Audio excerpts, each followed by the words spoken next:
Hello students, I am Amit Joshi और हम subject पढ़ रहे हैं बेसिक सिविल इंजीनियरिंग। 3 वीडियो में ऑलरेडी आपका इस चैप्टर में डाल चुका हूँ। ये 4th वीडियो है। जो चैप्टर हमारा चल रहा है, लास्ट यूनिट है हमारा एनवायरमेंटल स्टडीज़। आज का जो टॉपिक है वो है वाटर पॉल्यूशन। तो पॉल्यूशन जो टॉपिक है वो लास्ट वीडियो में हम डिस्कस कर चुके हैं, लेकिन वाटर पॉल्यूशन को हम थोड़ा डिटेल में यहाँ पे समझने वाले हैं। Okay, right. So water pollution, जैसा कि आप इसमें पिक्चर में भी देख सकते हैं कि अलग अलग जगह पे वाटर में क्या है, बहुत सारे कंटामिनेंट्स ऐड कर दिए हैं। तो उसकी वजह से क्या है, वाटर की क्वालिटी जो है वो डिक्रीज़ होगी। सो वाटर की क्वालिटी डिक्रीज़ होना क्या हो गया, हमारा वाटर का पॉल्यूशन।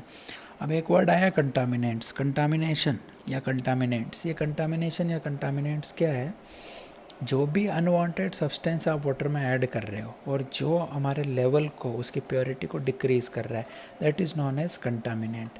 ये जो प्रोसेस है इसको हम क्या बोलेंगे, कंटामिनेशन। तो अल्टीमेटली क्या हो रहा है, वाटर बॉडीज़ के अंदर, may be lake, river, ocean, ground water, aquifer, किसी के भी अंदर जब आप कुछ पॉल्यूटेंट्स ऐड कर रहे हो तो उसकी वजह से क्या होगा, उसका फिजिकल, केमिकल, बायोलॉजिकल चेंज हो रहा है और उसकी क्वालिटी डिक्रीज़ हो रही है। तो इसकी वजह से क्या हो रहा है, आपका वाटर पॉल्यूशन हो रहा है। ये जो वीडियो है इसमें हम थोड़ा टेक्निकली ज़्यादा बात करने वाले हैं। इन जनरल बात हमने प्रीवियस वीडियो में कर लिया, राइट। अब वाटर पॉल्यूशन के सोर्सेज क्या हैं, देखिए मेनली यहाँ पे हम 2 तरह से क्लासिफाई कर रहे हैं, पॉइंट सोर्स और नॉन पॉइंट सोर्स। देखिए पॉइंट सोर्स क्या होता है, पॉइंट सोर्स मतलब से फॉर एग्जांपल अगर ये आपका रिवर है और यहाँ पे मान लीजिए एक इंडस्ट्री है, तो इस पूरी रिवर में ये इंडस्ट्री का जो वेस्ट है वो यहाँ से ये लोग डंप कर रहे हैं। तो कंटिन्यूसली सालों साल से यही प्रोसेस चला आ रहा है कि इस रिवर के अंदर इस पर्टिकुलर जगह से क्या हो रहा है, आपका वेस्ट ये लोग इंडस्ट्री वाले डंप कर रहे हैं। तो ये जो सोर्स हुआ, ये हमारा पॉइंट सोर्स हुआ। पॉइंट मतलब एक सिंगल जगह से जहाँ पे हर बार आपका पॉल्यूशन हो रहा है, that is known as point source. दूसरा होता है non point source. Non point source क्या है, मान लीजिए कभी कचरा यहाँ से आ गया, कभी यहाँ से आ गया, कभी यहाँ से आ गया, मतलब उसका जो सोर्स है उसका एक पर्टिकुलर जो प्लेस है वो फिक्स नहीं है। तो उस पर्टिकुलर चीज़ को हम क्या बोलेंगे, नॉन पॉइंट। तो ये चीज़ ईजी आप समझ गए होंगे। सो पॉइंट का मतलब क्या, आप यहाँ से पढ़ सकते हैं, जो मैंने बताया वही लिखा है। और नॉन पॉइंट का मतलब क्या है, वो भी यहाँ पे आप पढ़ सकते हैं। सो मल्टीपल सोर्सेज भी नॉन पॉइंट में हो सकते हैं। पॉइंट में आपका सिंगल सोर्स है जिसका प्लेस आपका फिक्स होगा। आगे बढ़ते हैं। What are the types of water pollution. Water pollution के टाइप्स क्या हैं। अभी हमको पॉल्यूशन के टाइप में हमने देखा कि एयर पॉल्यूशन है, नॉइज़ पॉल्यूशन है, वाटर पॉल्यूशन है, लैंड पॉल्यूशन है। लाइकवाइज अब हम ये देखने वाले हैं कि वाटर पॉल्यूशन के टाइप्स क्या हैं। तो ठीक है, मेनली हम जो इसको क्लासीफाई कर रहे हैं किसके बेसिस पे कर रहे हैं, हम सोर्सेस के बेसिस पे कर रहे हैं। ये हमारा कौन से सोर्स से ये पॉल्यूशन क्रिएट हो रहा है उसके बेसिस पे हम इसके टाइप को देखने वाले हैं। जैसे कि न्यूट्रिएंट पॉल्यूशन। अब ये न्यूट्रिएंट पॉल्यूशन का मतलब क्या है, आप समझिए। इसके अंदर क्या कर रहे हैं, हम कुछ वेस्ट वाटर के अंदर हम इंजेक्ट कर रहे हैं, या फिर फर्टिलाइज़र्स है ये हम इसके अंदर डाल रहे हैं, या मान लीजिए आप कोई भी वाटर या कोई भी मटेरियल वाटर के अंदर इंसर्ट कर रहे हैं, उसमें जो न्यूट्रिएंट्स हैं उसका जो अमाउंट है वो बहुत ज़्यादा है। अब ये न्यूट्रिएंट का मतलब वो आप खाने वाले न्यूट्रिएंट से ना समझें। ये न्यूट्रिएंट मतलब अनवांटेड कंटामिनेशंस या कंटामिनेट इन चीज़ को बोल सकते हैं।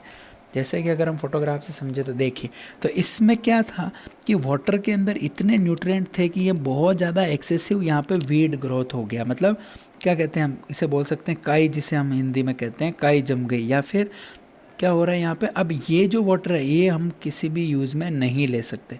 That's why. ये क्यों हुआ, क्योंकि हमने इस तरह के न्यूट्रिएंट सप्लाई कर दिए हैं जिसकी वजह से क्या हुआ, वीड ग्रोथ जो है वो एक्सेसिव हो गया है।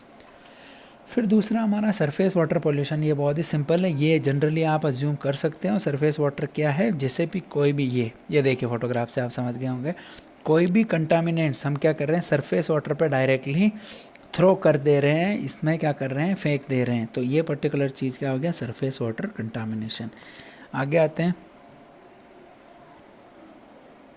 तीसरा है ऑक्सीजन डिप्लीटिंग। अब देखिए ये प्रोसेस मैं आपको समझा चुका हूँ। देखिए होता क्या है, पर्टिकुलरली आप रिवर के अंदर जब भी कुछ सर्टेन केमिकल्स इंसर्ट करते हैं तो रिवर के पानी के अंदर एक डीओ लेवल होता है। डीओ का मतलब होता है डिजॉल्व्ड ऑक्सीजन लेवल।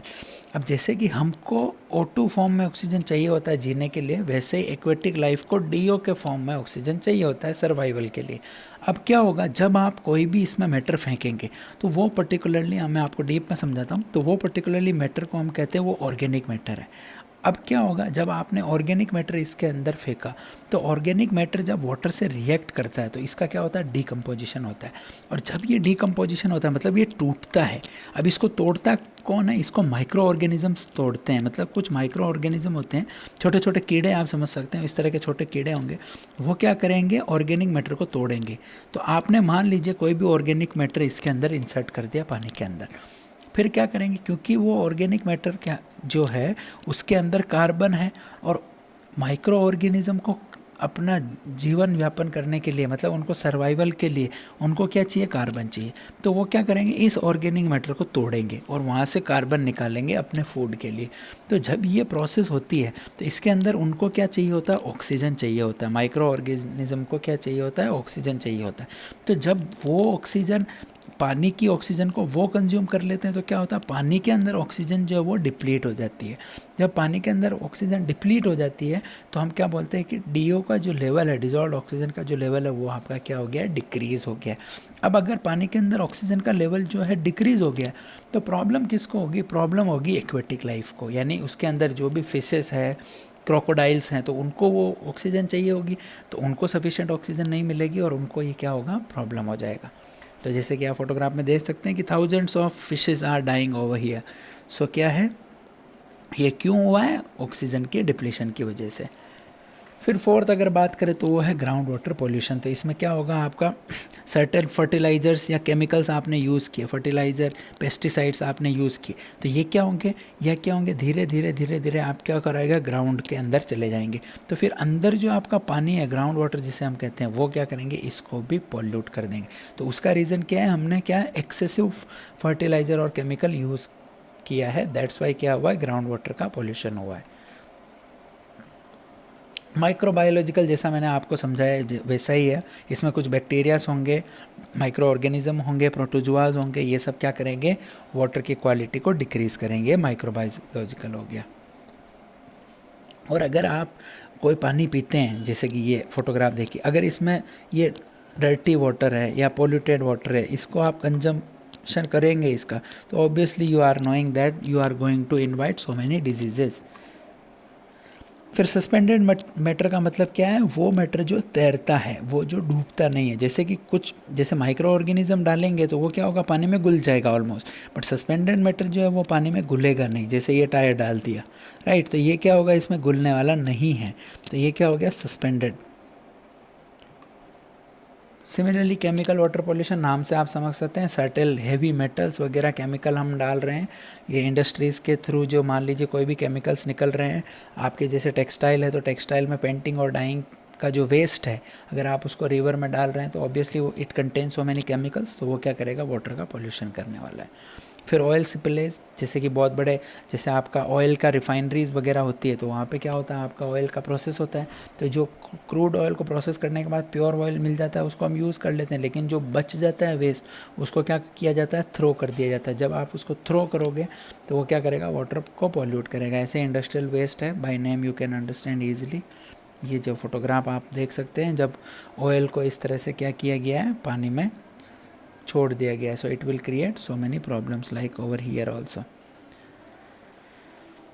चलो, और भी कुछ छोटे मोटे रीजंस हो सकते हैं, जैसे कि सीवेज। सीवेज मैं आपको पहले ही बता चुका हूँ, सीवेज का मतलब क्या है, हमारा वेस्ट जो हम जनरेट करते हैं आइदर इंडस्ट्रीज से या हाउस होल्ड से या फिर कमर्शियल से, मॉल वगैरह से, तो जो भी वेस्ट है वो वेस्ट अगर हम रिवर में डाल देंगे तो उसकी वजह से क्या होगा, आपका ऑक्सीजन का लेवल कम हो जाएगा, राइट। तो ये सारी चीज़ें आपको ऑलरेडी अंडरस्टूड है। माइनिंग एक्टिविटीज़ हो सकती है, जैसे माइनिंग वगैरह कर रहे हैं तो उसके अंदर क्या होता है, आपका बहुत ज़्यादा सॉइल वगैरह होती है, उसके अंदर छोटे छोटे पार्टिकल्स होते हैं, जब वो वाटर में जाएंगे आपके तो क्या करेंगे, वाटर को क्या करेंगे, पॉल्यूट करेंगे, राइट। तो ये सारे फोटोग्राफ्स हैं, आप देख सकते हो। फिर मेरे को जो आपको नेक्स्ट पॉइंट समझाना है वो है, देखिए, एक है इफ़ेक्ट ऑफ वाटर पॉल्यूशन। तो इसके बारे में हम ऑलरेडी बात कर चुके हैं कि वाटर पॉल्यूशन का इफ़ेक्ट क्या होगा, हेल्थ को डिक्रीज़ करेगा, आपकी एक्वेटिक लाइफ को इफ़ेक्ट करेगा। तो ये सारे क्या हो गए इसके पहला क्या हो गया, डेथ ऑफ एक्वेटिक एनिमल्स, तो ऑब्वियसली ऑक्सीजन का लेवल कम हो जाएगा तो उनको प्रॉब्लम होने वाली है, फ़ोटो से आप देख सकते हैं। सिमिलरली फूड चेन आपकी डिस्टर्ब हो जाएगी ऑब्वियसली, क्योंकि आपको पता है जैसे कि आप ये जो एक्वेटिक लाइफ को इफेक्ट करेगा, ये जो अगर मछली है मान लीजिए मरी भी नहीं, लेकिन अगर इसको आप कंज्यूम करेंगे तो ऑब्वियसली क्या होगा, आपको प्रॉब्लम होने वाली, सो फूड चेन हमारी डिस्टर्ब हो जाएगी। तो ये सारे इसके इफेक्ट है। ये जो स्लाइड ये बहुत ज़्यादा इंपॉर्टेंट है, मैं आपको ये पूरा स्लाइड समझाता हूँ, यही मुझे आपको मेन समझाना। देखिए अब ये तो हमने अच्छे से समझ लिया कि भाई वेस्ट वाटर जो है वो आपका क्या करता है, वाटर का पोल्यूशन करता है। अब यहाँ पे हम देखने वाले हैं कि वाटर ट्रीटमेंट प्लांट किस तरह से काम करता है। तो ठीक है, इस चीज़ को हम समझते हैं। तो सबसे पहले मान लीजिए ये ट्रीटमेंट सेंटर है, तो यहाँ से मान लीजिए पानी का आपने इनटेक किया, जो भी आपका पॉल्यूटेड वाटर की बात मैं कर रहा हूँ, पॉल्यूटेड वाटर आपके पास आ गया, या आप बोल सकते हो कि पॉल्यूटेड नहीं, अगर आपको थोड़ा ऑकवर्ड लग रहा है तो प्योर वाटर नहीं है, आपको ड्रिंकिंग के लिए वाटर सप्लाई करना है। जैसे कि भीलवाड़ा के अंदर आपको पता है चंबल की लाइन आ रही है, तो डायरेक्टली वो वाटर आपको सप्लाई नहीं कर रहे हैं, वाटर ट्रीटमेंट प्लांट में जा रहा है, वहाँ पर प्योरीफाई होकर फिर आपके हाउस होल्ड में आ रहा है। तो ऑब्वियसली वो वाटर ट्रीटमेंट प्लांट किस तरह से काम करता है वो चीज़ आप ध्यान से समझिए। तो फर्स्ट जो स्टेज होती है उसको हम बोलते हैं स्क्रीनिंग स्टेज। स्क्रीनिंग का मतलब क्या है, छन्नी, हमारा जो हम आटा छानते हैं उसी तरह की कुछ क्या होगी हमारे पास, स्क्रीन्स होगी, उस चीज़ को हम बोल रहे हैं स्क्रीन्स। अब ये स्क्रीन से क्या होता है, जो सस्पेंडेड हैवी सस्पेंडेड मटेरियल होता है, जैसे कि मान लीजिए किसी ने टायर ही डाल दिया पूरा, या फिर आपका इतना बड़ा कोई पत्थर है, तो ये क्या होगा, ये सारी चीज़ें क्या होगी, फर्स्ट स्टेज यानी स्क्रीनिंग स्टेज के ऊपर आपकी छट जाएगी, इसको हम यहाँ से बाहर फेंक देंगे। फिर आगे वाटर जो चलेगा वो जाएगा आपका प्राइमरी ट्रीटमेंट स्टेज के अंदर। इसके अंदर बेसिकली क्या होता है, देखिए इतना आपके सिलेबस में है नहीं, फिर भी मैं आपको डिटेल में समझा देता हूँ, फॉर क्यूरियोसिटी आपको जानना चाहिए। अब प्राइमरी ट्रीटमेंट स्टेज के अंदर क्या होता है, आपका बड़े बड़े टैंक्स होते हैं। अब इसके अंदर टैंक के अंदर क्या करते हैं, हम पानी को इस तरह से सप्लाई करते हैं। अब पानी को सप्लाई करने के बाद क्या होता है, पानी को यहाँ पे स्टिल कर दिया जाता है। स्टिल कर दिया जाता है मतलब भर दिया जाता है एक तरह से। टैंक के अंदर पानी, बहुत बड़े बड़े टैंक होते हैं हज़ारों लीटर कैपेसिटी के, उसके अंदर हमने क्या किया, पानी को भर दिया।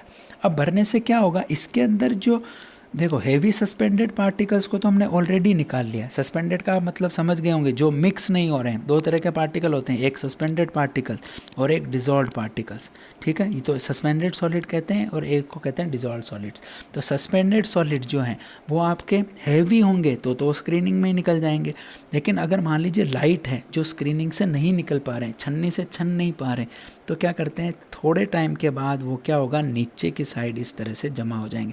आपको पता है कि पानी पूरा भरा हुआ है, तो जो भी पार्टिकल है वो धीरे धीरे करके आपके नीचे की तरफ सेटल हो जाएंगे, नीचे बैठ जाएंगे।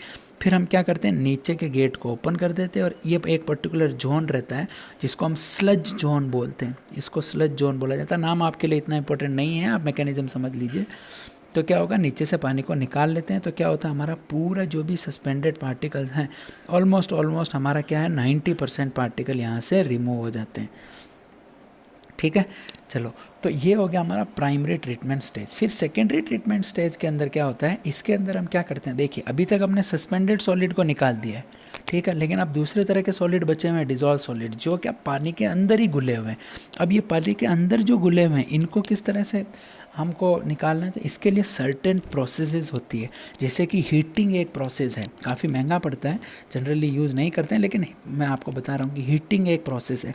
उससे क्या होगा, आपका पानी जो है वो इवोपोरेट हो जाएगा, और इवोपोरेटेड वाटर को हम कलेक्ट कर लेते हैं। नीचे क्या बच जाता है, सिर्फ और सिर्फ हमारे क्या बच जाते हैं, सॉलिड्स बच जाते हैं। तो फिर पानी को वापस कंडेंस करा दिया जाता है, क्योंकि जैसे हीटिंग आप समझ सकते हैं कितना महंगा पड़ेगा, तो ये जनरली यूज़ नहीं होता, but it is one of the way. इसी तरह से और कुछ वेज हैं जिसको हम बोलते हैं कि हम क्या करते हैं, इसमें कोगुलेंट्स यूज़ करते हैं। अब ये कोगुलेंट क्या है, आपने जनरली सुना होगा एलम। एलम मतलब फिटकरी, आपने सुना होगा, पानी में फिटकरी डाल देते हैं तो इससे सारी इम्प्योरिटीज़ एब्जॉर्ब हो जाती है। तो एक्चुअली ये एक केमिकल प्रोसेस है, डिटेलिंग इसकी रहती है, मैं आपको उतना डिटेल में नहीं जा रहा हूँ। बट जैसे कि आपने एलम मिक्स कर दिया, तो एलम क्या करता है, एलम जो क्या है, ऑलमोस्ट जितने भी डिजॉल्व सॉलिड्स हैं उसको क्या करता है, अट्रैक्ट कर लेता है। फिर वो हम उस डिजॉल्व सॉलिड को वहाँ से बाहर निकाल पाते हैं, पानी हमारा प्योर हो जाता है। ऐसे ही हमारा क्या है, चारकोल है। चारकोल जैसे आपने फेस वॉश के ऐड में बहुत ज़्यादा सुना होगा कि चारकोल यूज़ किया हुआ। तो चारकोल का प्रॉपर्टी क्या होगा, जैसे आपने पानी के घड़े के अंदर चारकोल डाल दिया तो ये क्या करेगा, जितने भी इम्प्योरिटीज़ है ये चारकोल क्या करेगा, उनको एक साथ इकट्ठा कर देगा, एक्यूमुलेट कर देगा, और इसको हम क्या कर सकते हैं, बाहर निकाल सकते हैं। So likewise there are so many things which is use for secondary treatment stage. एक बार वापस रिकॉल कर लेते हैं। यहाँ से पानी आया, सबसे पहले आपने पानी का इनटेक किया, इनटेक करने के बाद आप क्या कर रहे हो, स्क्रीनिंग कर रहे हो। तो स्क्रीनिंग करने से सस्पेंडेड सॉलिड जो कि बहुत हेवी हैं वो निकल जाएंगे। देन उसके बाद आप क्या कर रहे हो, सेडिमेंटेशन करा रहे हो। सेडिमेंटेशन मतलब ये बड़ा सा टैंक बनाया और पानी को स्टिल कर दिया, यानी इसको एक तरह से रख दिया सिंपली। तो क्या होगा, सारे पार्टिकल्स नीचे जम जाएंगे और इसको हम बाहर निकाल लेंगे। इसको हम प्रोसेस को बोलते हैं सेडिमेंटेशन, और ये किसके अंडर आता है, प्राइमरी ट्रीटमेंट स्टेज के अंडर आता है। देन हमारा होता है सेकेंडरी स्टेज। अब सेकेंडरी स्टेज में मैंने आपको क्या बताया, जैसे आप एलएम यूज़ कर सकते हो, या फिर चारकोल यूज़ कर सकते हो, या हीटिंग यूज़ कर सकते। ये सब करने से क्या, डिज़ोल्व सॉलिड जो हैं, जो कि स्क्रीनिंग और सेडिमेंटेशन में नहीं निकलेंगे क्योंकि वो पानी के अंदर घुले हुए हैं, तो उसको खींचने के लिए हमको कोई ना कोई केमिकल चाहिए। तो एलएम और ये क्या है, केमिकल हैं, ये क्या करेंगे, इम्प्योरिटी को खींच लेंगे। फिर फाइनल जो है, जनरली हम क्या करते हैं, क्लोरीन ऐड करते हैं फाइनल में। तो क्लोरीन से क्या होता है आपका, अगर फिर भी कोई इम्प्योरिटी बच गई है या फिर कोई बैक्टीरिया बच गया है, तो मेनली क्लोरीन होता है बैक्टीरिया को मारने के लिए। अगर कोई बैक्टीरिया वगैरह बच गया है तो क्या होगा, वो आपका चला जाएगा, मर जाएगा। आपने सुना होगा कि बहुत जगह की गाँवों के अंदर पानी के अंदर एक कुछ केमिकल डालते हैं तो उससे क्या हो जाए, वाटर का कलर जो है पिंक हो जाता है, और थोड़ी देर के बाद वो पिंक कलर गायब हो जाता है। एक्चुअली वो क्या होता है, वो होता है हमारा एक इस तरह का केमिकल है जिससे क्या होगा, आपका अगर बैक्टीरिया प्रेजेंट है तो वो क्या हो जाएगा, हमारा पिंक हो जाएगा। और पिंक कलर गायब होने का मतलब क्या है कि वो केमिकल को क्या किया, बैक्टीरिया ने कंज्यूम कर लिया है। ठीक है, तो उसको हम कहते हैं, तो उस केमिकल को हम क्या बोलते हैं, उसको हम बोलते हैं पोटेशियम परमैंगनेट, जिसका फॉर्मूला होता है आपका KMnO4। ये आपने सुना होगा। ये क्या करता है, पिंक कलर का हो जाता है, और पिंक कलर का होने का मतलब क्या है, इसमें बैक्टीरिया प्रेजेंट है। तो धीरे धीरे क्या होता है आपका, जैसे जैसे बैक्टीरिया ख़त्म होते जाते हैं वैसे क्या करता है, ये कलर सब रहने लगता है। कुछ बैक्टीरिया अगर वाटर में तो कोई प्रॉब्लम नहीं है, ऐसा नहीं है कि जीरो बैक्टीरिया होना चाहिए, कुछ बैक्टीरिया हो सकते हैं बट उनका एक लेवल फिक्स है, राइट। तो वो हमारा फाइनल ट्रीटमेंट में, तो आइदर हम क्लोरीन यूज़ करते हैं या पोटेशियम परमैंगनेट यूज़ करते हैं। उसके बाद क्या होता है, उसके बाद जैसे कि आपको अगर सप्लाई करना है वाटर तो आप सप्लाई कर सकते हैं। सिमिलरली ये मैंने आपको जो भी बताया वो ड्रिंकिंग वाटर के लिए बताया। इसी तरह से मान लीजिए सीवेज वाटर है, तो सीवेज वाटर में भी ऑलमोस्ट यही प्रोसेस रहता है। सीवेज वाटर मतलब गंदा पानी। अब गंदे पानी को मैंने आपको बहुत बार कहा होगा कि रिवर में डायरेक्ट नहीं डालना है, ट्रीटमेंट करके डालना है। तो उसका जो ट्रीटमेंट का प्रोसेस है वो भी ऑलमोस्ट सेम है। इसी तरह से क्या करते हैं, हम उसको ट्रीट किया जाता है और उसके बाद क्या होता है, आपका रिवर में उसको बहा दिया जाता है। तो ये जो सिस्टम है ये आपका क्या है, वाटर ट्रीटमेंट का सिस्टम है, राइट। ये बहुत ही इंपॉर्टेंट है, इसको आप स्लाइड को अच्छे से समझिए और वीडियो को 2-3 बार प्ले करिए यहाँ से, इस स्लाइड से, ताकि आपको अच्छे से क्लियर हो जाएगा। Thank you very much.